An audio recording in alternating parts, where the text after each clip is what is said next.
Welcome to Game Changers with Molly Fletcher, where we take you behind the scenes with peak performers to learn what makes them tick and discover how you can apply their lessons to your life. I'm your host, Molly Fletcher.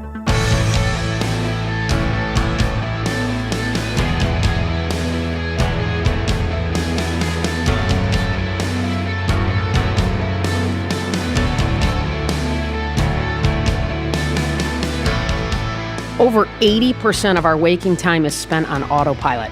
In his new book, Wake Up, creativity guru Chris Baréz-Brown is here to help us break free from this trap. He's a best-selling author and founder of the creative leadership consultancy Upping Your Elvis. Chris has helped brands like Nike, Coke, the Gates Foundation, and Sony unleash their creative potential.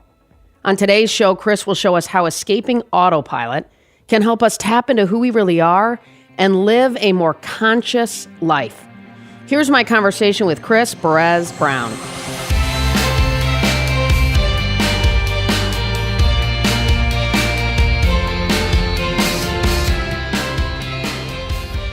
All right, well, Chris, thanks so much for jumping on all the way from England. I'm super grateful to have you. My pleasure. It's fantastic. So, I want to kind of dig right in here. And, you've helped some of the biggest brands in the world get better at creativity.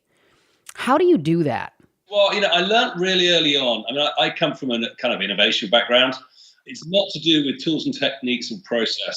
It's all to do with people and how they show up and the energy that they have. And, if you ask people where they have their best ideas, they never say, I have my best ideas sitting at my desk thinking hard. They always have their breakthroughs when they're walking the dog, they're in the bath, they're down the gym. They're doing other stuff that helps them access their subconscious. So a lot of the work that we do is about helping people understand how to do that more easily so that they can, access more of their creative genius. So it's actually a more human, dynamic, and simpler approach, I guess. No, that's so true. I was finishing up a yoga class today and a couple of things came to me. I think no question, that's so true. How can leaders get better at kind of fostering their creativity inside of themselves, but also inside of their teams? Fostering creativity is one of those things that is all about touch and feel. And I think a lot of businesses spend far too much time doing, analytics and logic and rationality. And obviously, when you're doing that, you're only accessing your conscious brain. And if everything, needs to be counted for it to be good, then you're never really tapping into your intuition and getting more of that subconscious genius that I mentioned before. So for leaders themselves and for inspiring others, they need to become much more comfortable with supplementing the good rationality, the thinking bit, with the feeling bit, because the subconscious talks to us through feelings, through state changes, through our intuition. And therefore, the best leaders I know are very comfortable to say, look, there's something in this. I can't tell you what it is yet, but it feels right, and therefore I'll invest in that. And I think that has to come from the leadership, because they need to make that part of the language. They need to make that part of the culture so that other people feel comfortable with doing it too. And from my experience, when they do, people love it, because people start to realize that actually creativity isn't all about having the big answer straight away and understanding why it's great. They just become a lot more experimental. And the best cultures experiment all the time and just learn from them. And that's the kind of fun business I enjoy.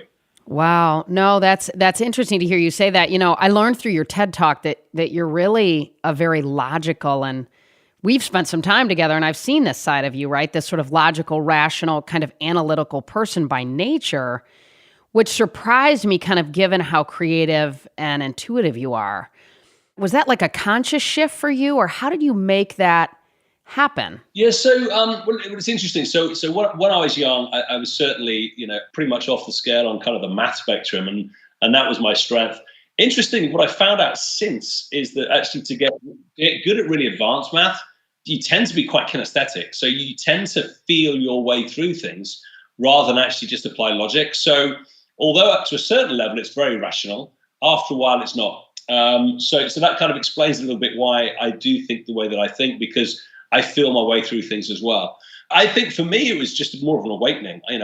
For a long time, I thought that, this whole world was the stuff that we could see, touch, taste. It was all about the concrete nature of life. And what I've realized over time is that actually the stuff that's more magical is the stuff that we can't count. It's the stuff that we can't explain. It's how do we explain love? It's one of the most amazing things we can experience, and I still can't explain it. That is so, it's such an interesting perspective.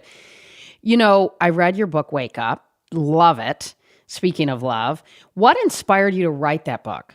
I suppose a number of things. The first thing is I've spent almost 20 years now helping some big businesses get better at creativity. And what I've noticed is one of the biggest challenges for leaders to be creative is half the time they wake up, they look at their email in bed. The next time they are conscious, they're back in bed. It's the end of the day and life has happened to them. And therefore, I am super, I guess, connected with the issue that we've got about how we become more aware, more sensitized to the world in which we live. Because to be a good creative, you need to be able to step back from all that busyness and answer the question, what's needed here? And if you can't do that, you do terrible work, right? All you do is respond to the loudest shouts and you just get caught on this wave of busyness. So part of my work over the years has been, how do I make leaders more conscious so they can become more creative? And therefore, that was a big inspiration for Wake Up. But then I've been struggling with how you do it, right? And then a really freaky thing happened. I was at a friend of mine's wedding, and he runs a cold water surf company, which is good for England because we only have cold water. And he was getting married, and his head of marketing, he's this amazing guy, Ernie. He was there having a chat with me, and I was like, look, Ernie, there's something about you. You've got this fizz, you've got this energy. Everything is possible when you're around, and people feel good when they're near you. What is your secret? And he said, look, I don't have any secrets. And I probed and eventually said, okay, there's one thing I do that's a bit weird. And when I probed a bit more, he said, well, look, what I do is every time I have to go to the bathroom, I do 20 press-ups. And I'm kind of like, okay, Ernie, that is weird. Officially on the scale of weirdness, you're up there, my friend. And he explained it as this. He said, well, number one of the benefits he gets is he never has to go to the gym. And he is buff, this man. So he just stays fit. Number two, he knows that every hour or so, he is going to get his blood pumping. He's going to get oxygen back into his brain. He's going to become more conscious through this little exercise that he does. And therefore, every hour or so, he can step back from this busy world and say, what's needed here? Am I using my talents in the best way possible with this unique set of context that's in front of me? Or am I just getting caught on a wave of busyness? And I thought, you know what? We all need a little bit of Ernie. We all need some ideas that we can deploy every day to just help us wake up and just be a bit more extraordinary. So, like, am I supposed to be maybe just dropping down and doing some push-ups or something can I do that in a dress or a skirt, man? I'm just kidding. I think that's awesome. I mean, and he's getting ripped all along the way. But what you're saying is when he does that, when he pulls back and does the press-ups, that in that moment, he just stops, doesn't he? And so maybe he thinks of some things that he might not have had he just run in and run out. Exactly. And he was very keen to point out it wasn't the place that was important, it was the time. Right. Sure, exactly. Well, and I love the way you laid the book out too, by the way. We'll get to that. I think it's super cool. But when you think about autopilot, right, which is sort of what you're talking about, how do we come out of autopilot? How do we become more aware and conscious so we can be more creative? What does autopilot look like? And how do you tell people to even know if they're in it? So again, it's a really important point. We've all had the experience of driving a long distance in a car, arriving at destination and not remembering large chunks of the journey. And that is autopilot for you. And the reason it happens is key to our function, really.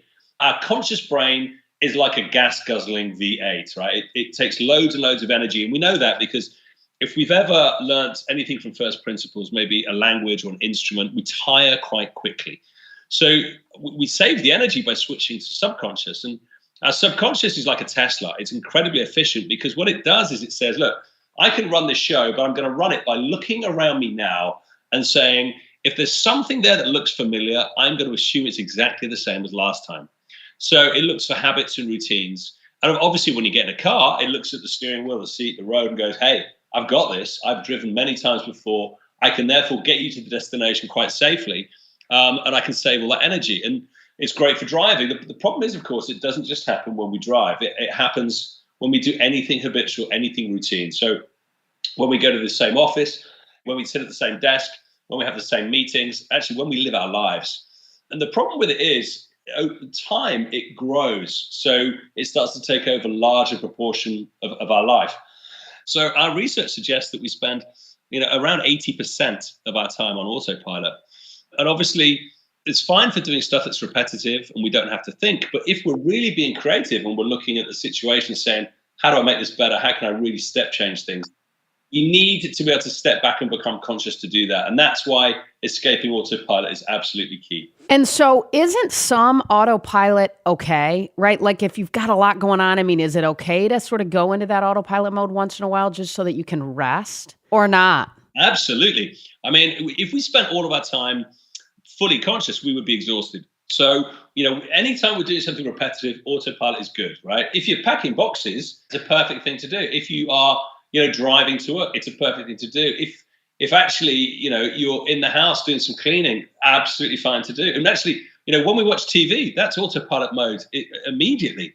As is social media, it puts you straight into that kind of mode. And actually, it's a switch off. It's a time to restore and get some energy back. So nothing wrong with that. The important thing, though, is that if we just do that all the time, we will always do what we've always done. We will be caught in the same habits and routines. And obviously, life is changing so fast. If we do that, we're going to get left behind as far as our work's concerned. Also, what we do know is that if you spend prolonged times on autopilot, it has a detrimental impact on your overall well-being. So people are less happy. They tend to fall into patterns that challenge them as far as mental health is concerned. They tend to become more anxious. They tend to be more reactive. They tend to often get into traps around self-esteem and even depression. So it's really important that we learn how to manage it, to get off it just a few times a day so that we can smell the roses. Got it. So habits are powerful, which can be good and bad, right? So what role should habits play in our lives every day? Well, I think it's all about putting in habits that are conscious and that are useful. So the problem with a lot of habits is that they creep up on us over time, and we didn't ask them to be there. And therefore, often they are habits that can take away our shine and our performance, such as, eating sugary food, not exercising, watching television, drinking too much alcohol, all those things. We don't wake up one day and say, let's load that into my life. They just creep up on us. Right. So those sorts of habits are dangerous. However, the habits of, exercising and spending time with your family or loved ones, talking about what matters to you and getting out into fresh air, those are great habits that we can build into our routine. And actually, the more we design those habits into our life, the more chance that we've got to be, happier and have better mental well-being. So a good friend of mine, Professor Paul Dolan, he wrote a book called Happiness by Design.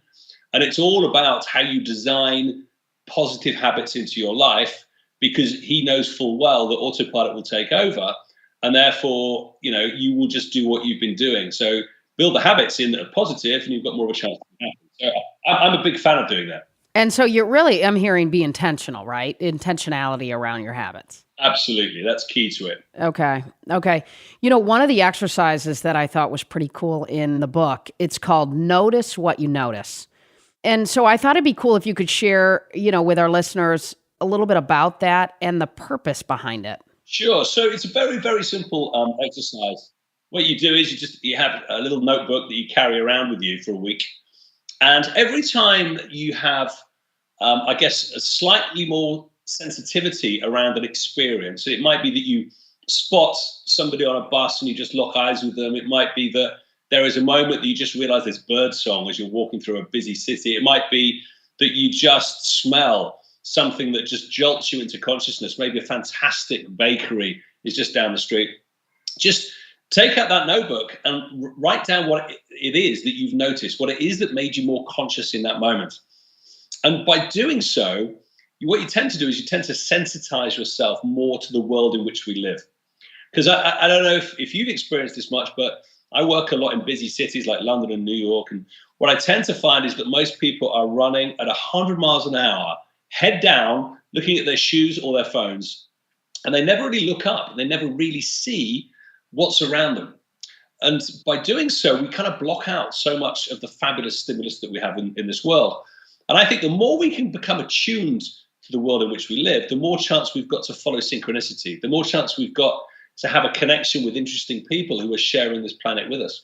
So the whole idea of noticing what you notice is just to help us just wake up that little bit by just being more conscious of what prompts an emotional response. Sure, sure. Well, it makes me think of a time when I was living in an apartment when I'd gotten down to Atlanta, and I walked up to my apartment. It was the second or third floor, and I walk up, and my mom was with me actually from Michigan, and we get up, and it was sort of these outdoor entry points into the apartment, and my mom looks and goes, "Oh my gosh, those magnolia trees are gorgeous." And I'd lived in this apartment for years.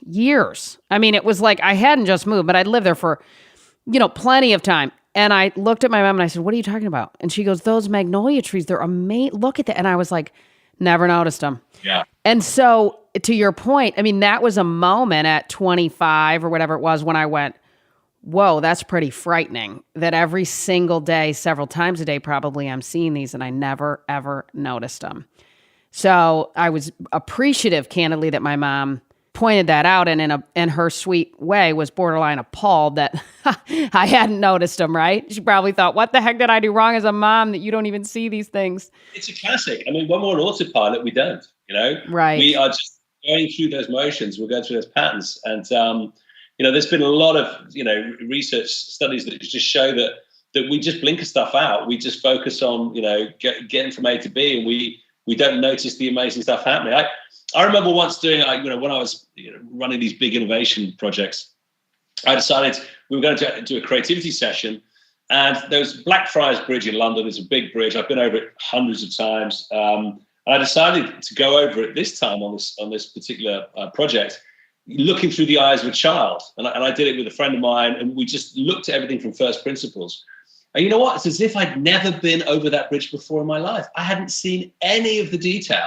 It took us an hour and a half to get over it. We must have had 30 ideas just going over that bridge, looking at it through the eyes of a child. So, I completely kind of empathize with you and missing the trees, because we do it all the time. So for someone who's listening, who's sort of this big executive who's busy and running around and they got a lot going on, and, or a mom with kids and they're working and it's just busy. And, they're the person that you see, right? That's just sort of hammering it out, right? Going from A to B and B to C and just getting it done, right? They're getting a lot done and they're checking it off.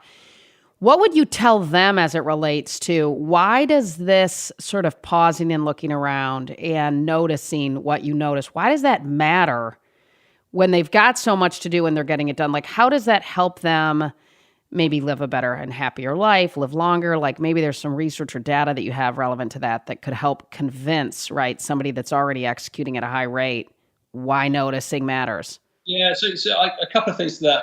Number one, doing is addictive. We get these fantastic little dopamine hits when we get busy and we do stuff. And therefore we get drawn into this, as you say, getting up in the morning, ticking stuff off, working through our lists. But half the time we're just not doing the right stuff. We're just doing the stuff that shouts loudest. So number one is just by helping yourself become conscious and waking up, I think you have more of a chance to then do the right stuff. Because I know we've got a lot to do, but a lot of the time that we spend, I think, is wasted. So it makes you much more deliberate about how you spend your time. Number two to that, some research that we conducted, we had thousands of people take part through Psychology's magazine, these experiments for a year, and 96% of those that took part felt happier as a result. And they weren't necessarily feeling unhappy at the beginning, but at the end of it, they were going, do you know what? This has had a positive impact on my life. And a lot of the bloggers did have lots of challenges, mental health issues around anxiety, self-esteem, depression, and they all improved on those factors. So what we do know is that just a little bit of extra consciousness every day can actually have quite a big impact on your overall well-being. So the well-being aspect, I think, is really important. I think the other aspect of making sure that when you're doing the right stuff, also appeals to our logic.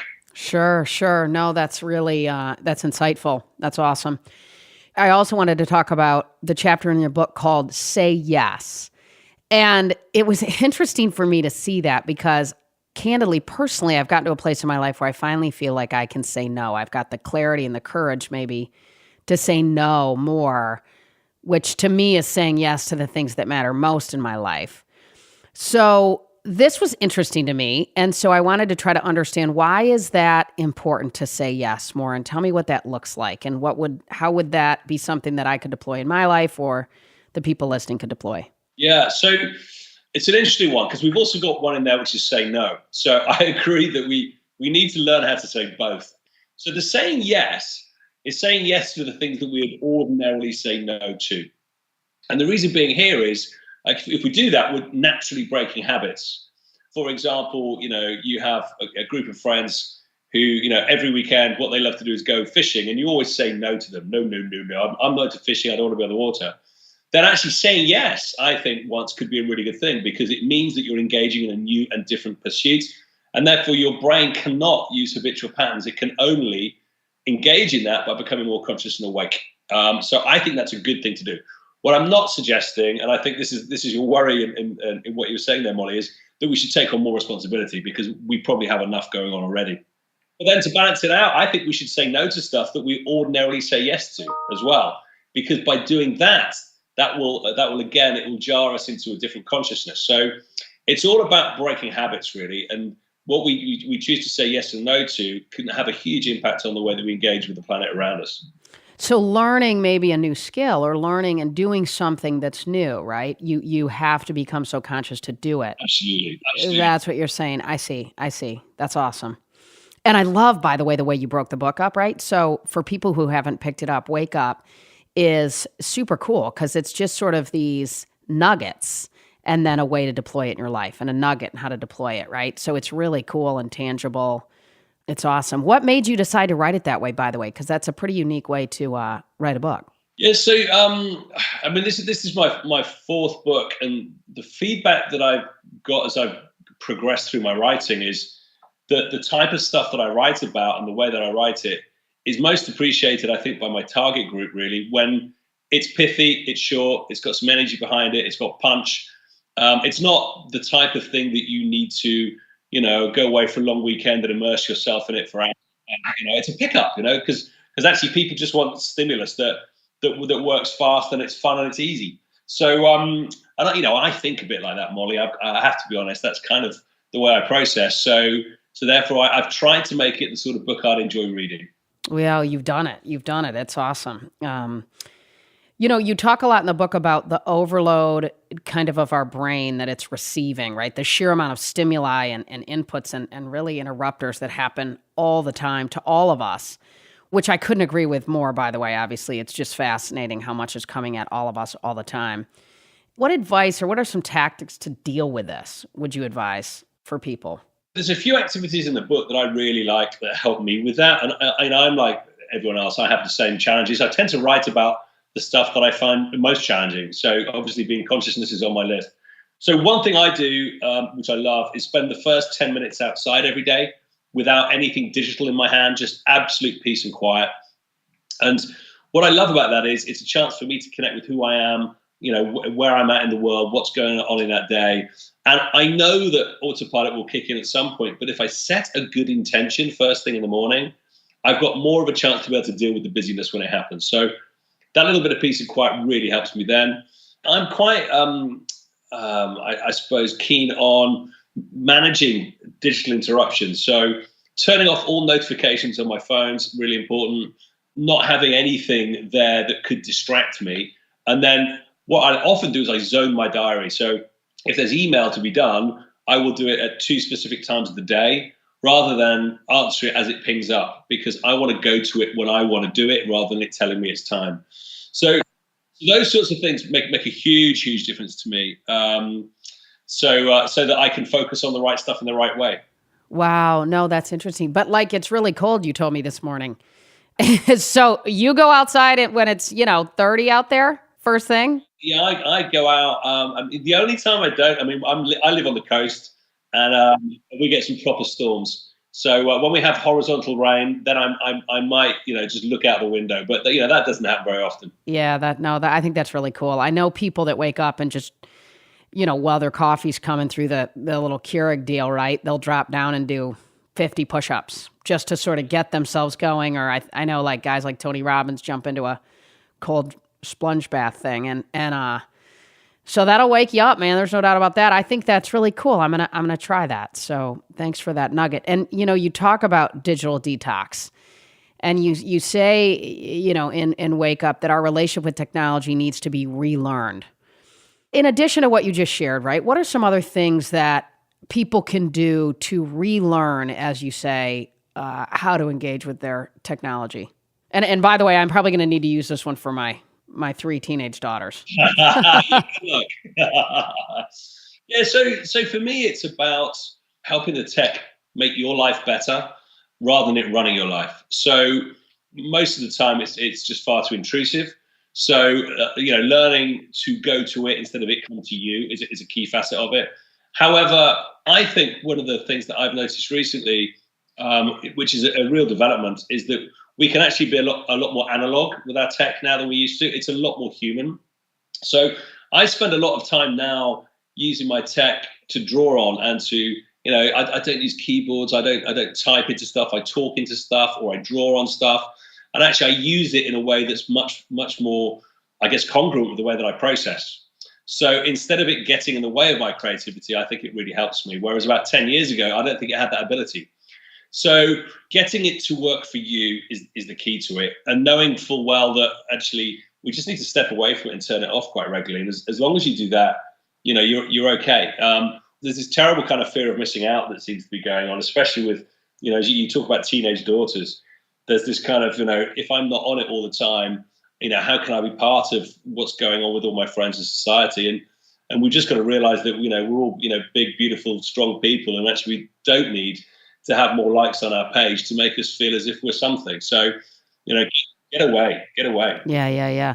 So how would you tell a leader in an organization that has 10 direct reports who are pinging them throughout the day constantly on issues and opportunities, challenges, et cetera, to sort of navigate that, right? Because I would imagine that would be difficult to say to somebody in that position, just check it twice a day, or stop with the alerts because you can just go to it at the end of the top of the hour, or whatever it might be. How do you guide somebody like that? Well, it really kind of depends on the work that you do, right? So I'm working with one of the biggest broadcasters over here in the UK, and the person that daytime TV, they need to be looking at their email constantly, because actually it's about content feeds and about what's happening in the world right now. Right, if they're sure. not doing that, they're not doing their job. So I would not say turn that off for them, because they would not be productive. However, I know a lot of people that don't need to be reacting to the world news in the immediate, instant time. But they get sucked into it, and they get sucked into responding to other people in the organization who've just asked them questions. They think they need to come back immediately. The truth is, to be a good leader, you need to manage your time. You need to own your time, because your time is your talent, right? And if you're not owning it, you can't really be, as brilliant and as dangerous as possible. So you have to just be a bit more strict on it. And I think what happens in cultures is that we socialize the norms, we emulate the leaders, and the next thing we know, if they're on their email constantly and they're responding constantly, we think we have to be. We're not paid to be admins. And actually what we're doing half the time when we're doing that is admin. Sure. What do you say to people who say, I don't know how to slow down and be present. I don't own my schedule. I just don't have enough time. That's my problem. How do you challenge them to create the change that you're, talking about, that can be and so powerful and really life-changing? What would you say to them? I completely sympathize. I often feel as if I'm doing too much and I'm getting carried along on this wave of busyness. But, I have to remind myself that my diary is mine. My life is mine. If somebody else is running it for me, I need to get that control back, because I cannot be myself and do the work that I need to do with my unique skills unless I have that. So first of all, it's attitudinal, and it's remembering that. Number two, I think there are some very simple skills. So one thing that I do a lot of is what I would call diary cleansing. And I look at my diary and I look through it. And if there's stuff in there that is not absolutely key, that it's not, making sure that I hit the big things I'm going for, I just take it all out. I will do that very deliberately. And I'll also, and I know a lot of us do this one, Molly, we put things in our diary that aren't true. We put, I've got this half-day session. It's not true. I'm going to go and walk the dog. And therefore, when people look at my diary, they think that I'm being very busy, but actually I've built in time, little buffer time around projects to make sure I've got some time to think. Now, when you say diary, are you referring to your schedule? My schedule, yeah. Got it. Yeah. Okay. Okay. Is that what they say over there on the other side of the pond? Yeah, we call that, yeah. We got this weird. I'm just clarifying. No, that's good stuff. I dig it. I just need you to say water again and again. It's just so fun. So you're saying you build in some buffer time. Exactly. We all need it, right? We all need it. The truth about the way that we function, about the way that we process, is that we're rubbish, really, at being full on all the time. We can't do that. We work in bursts, and it's much better to have focus and frenzy, for an hour, and then you have some time to rest and recuperate and reflect. And that is kind of, what we're designed for. So keeping going at 100 miles an hour constantly all the time, something's going to give. So learning how to build in changes in pace, rest and recuperation and reflection time is absolutely key to staying conscious, doing great creative work. Well, and doing what matters most. I remember so vividly being down at a neighbor's house when our daughters were, under 3, right? We had 3 kids in 12 months. So we had, I think they were 3 and 2, the twins were 2. And we were playing in the backyard of a neighbor's house who's a neonatal intensive care doc. And it was like a Saturday afternoon and my phone, Chris, was ringing constantly. One player, had gotten traded. Another guy needed, spikes or cleats to send to him. And, because he needed a different color spike. And, a coach maybe had an issue or they were prepping for the game and it was just ringing constantly. And literally by like the 3rd or 4th ring, my neighbor looked at me and he said, "What do they want?" And I said, well, that guy just got traded and he needs to make sure he has black spikes to pitch in tomorrow. And this coach is pretty nervous about the game tonight because if he doesn't win it, he's worried he's going to get fired. And so I'm like reacting to it. And it was a moment when I'm looking at this man who's a neonatal intensive care doc, right? I mean, like he didn't get it because he saves lives. And I'm taking every single one of these calls with the same sort of intensity, right, that this man deals with in a world that, with all due respect to sports agents, what he does, matters more. I mean, and so it was a moment when I realized, wow, right, this guy gets what matters and, just how important it is to keep things in perspective, certainly.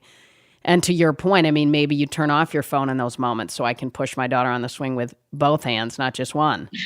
Right. So that was what came up for me in the moment was, So when you talk about stealing back time, what are some other things that people can do? Because I think we live in a world where time is, obviously, we all have the same amount of it potentially every day, right? Or we do every day. We all have the same amount of time. But, we're all trying to be as efficient as possible and we all want more time, but we can't get it, right? So what does that look like? What tips and other tricks that you have for folks? One thing that we do quite a lot within my business, Upping Your Elvis, we have this little mantra about our one big thing. So when we get up in the morning, we just say, okay, what's the one big thing I need to nail today? What's the thing that when I do it is going to really shift this business forward? And therefore, what's the thing that I should focus on and do nothing else until it is done? And we'll walk around the organization and just go, hey, what's your one big thing today? And by doing so, we get focused on what counts rather than what shouts loudest. And if people don't know what their big thing is, then that's cool. We sit down and go, okay, let's coach that through until we actually land it. Because sometimes we get confused, right? And sometimes we lose. So that's part of the leadership kind of job. So I'm a big fan of that. The problem is, if you don't know what you're going for and you don't know what's important and you don't know what you need to achieve, it's really hard, right? Because you're just going to keep busy and you're going to react to all those things that are pinging. So I really like the one big thing. And actually, it goes really nicely hand in hand with that first 10 minutes outside every day because it's a great way to get clear on it and set the intention. Oh, for sure. No, I love that tip. I'm on it. That's awesome. If listeners want more of your content, where do they go?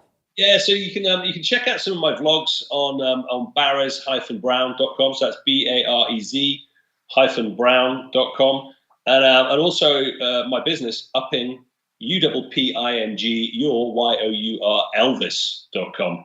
Okay, that's great.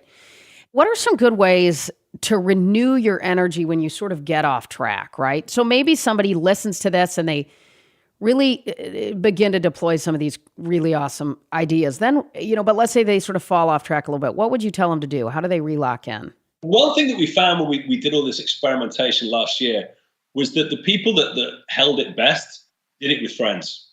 So doing this kind of community type wake up has huge impact. So when we had a load of bloggers doing it together, they supported each other. When we've done teams who've done it together, they've managed to land their learnings and reflect better together. So I would recommend doing this stuff with a friend.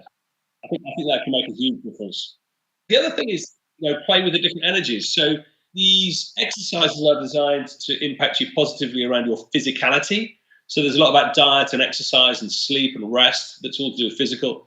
There's quite a lot in there that's to do with mental energy. So it's about perspective and focus. There's a lot about emotional energy, which is key to a good life, and how you express that and how you make that happen more. And then there's also some stuff around spiritual energy, and that's all to do with connection to purpose, to others, and to the wider planet. My recommendation is, if you get stuck, change the energies that you're playing with, because it's good to get the variety in, because they all play different tunes on you. Sure. No question. So, wow, that's awesome. I think that's very insightful. Chris, what is a typical, you wake up, get me inside of your day, right? Like if you're maybe at home or at your office, right? So you're not traveling and presenting potentially somewhere at a client meeting.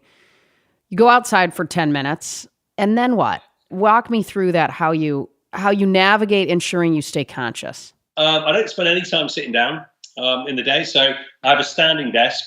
So I'll be working at that. I've got a big 85-inch screen that I write on. So I'm always writing on that. I'm always moving. I don't stay in one place very long. I do have a sofa in my office, and that is only used for lying down, because I'm either active or I am relaxing and reflecting. And there's not a lot in between. I have a view out over the sea.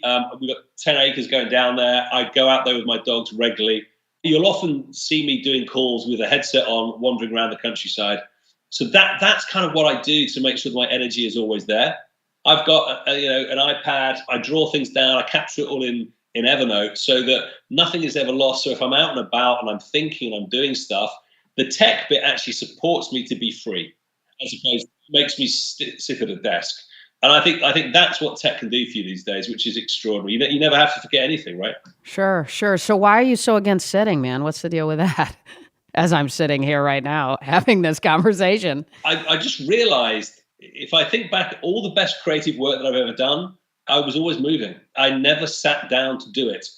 And yet so often we just put our computer on a desk and there's a big comfy chair and we spend time in it. And I noticed that when I was sitting in my chair, I was doing poorer work in my view.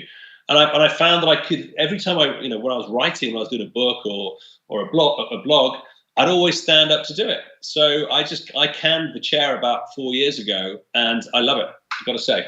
And it's so true what you said. And it's kind of insane, right? That people go to work, sit down at a desk.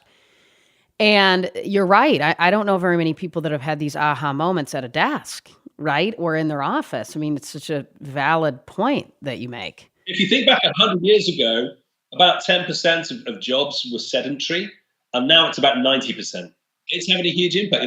More people die of disease that is associated with a sedentary lifestyle than smoking now in Western society. So just getting people moving around a little bit more is good for you, but it helps you process better, because I'm really kinesthetic. So if I'm moving, I think better. Yeah.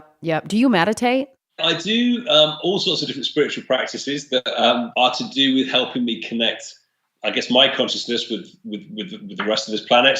Some of which is to do with going inside and quietening, but most of it's to do with going out and connecting. Got it. Okay. Right.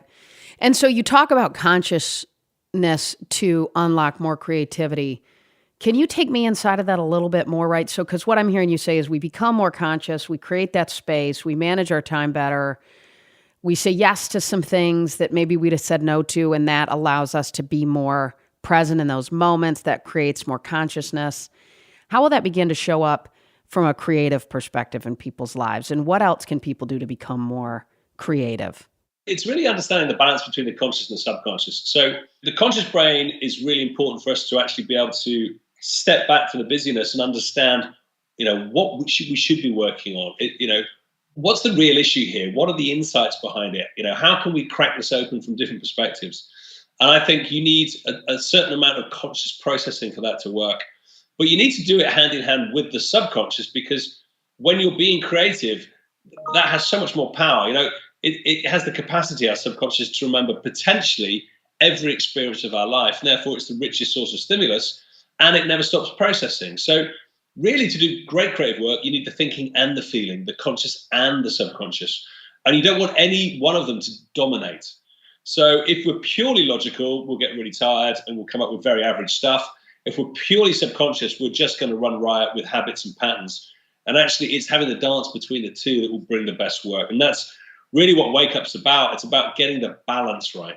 Okay, that's fantastic. And when you get the balance right, you'll begin to sort of see and unlock a more creative side to yourself. Absolutely. And you know what? It's a lot more effortless. It's a lot more playful. It's more human, a lot more fun.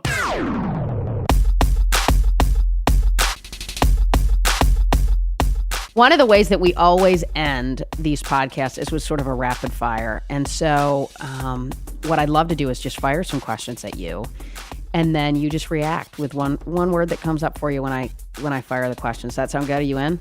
That's cool. I'm in. Awesome. Okay. One word to describe yourself. Bouncy. Bouncy. Yeah. Cool. Biggest fear. Oh, wasting life. Last book you read. Stealing fire. Biggest pet peeve. People who are late. Nice. Okay. Favorite personal possession. Oh, it would be my Loudon guitar. Nice. I know I saw that on your list. That's something you're working on, it sounds like. Yeah. Best advice you've ever received. I still love, if you do what you're good at and what you love, you never work a day. Mm-hmm. Amen. I couldn't agree with you more on that one. What's one thing on your bucket list? Well, hey, we're off to Costa Rica this week, and that's been on my bucket list for ages. Oh, that's cool. What makes you laugh? People. What makes you cry? People. The other thing I was curious about, the show is called Game Changers. And so my last question to you today is, what game changer inspires you and why? I'd say my wife is probably my biggest source of inspiration. So my wife's job is she helps get more women on boards. So she helps ladies in male-dominated industries do better. And I like her already, by the way. She is the bomb. She is fearless, and she is funny, and she is very happy to bring her personality to bear and not shy away from who she is to do incredible work.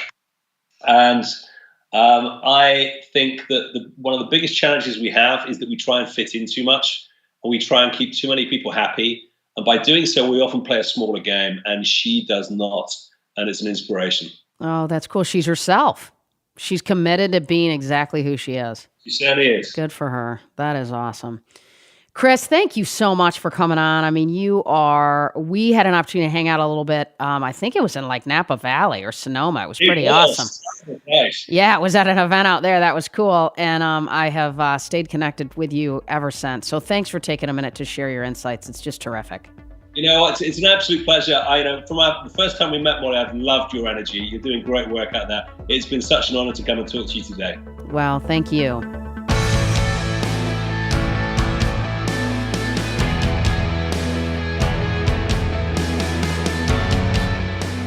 Thanks, as always, for listening to Game Changers with Molly Fletcher.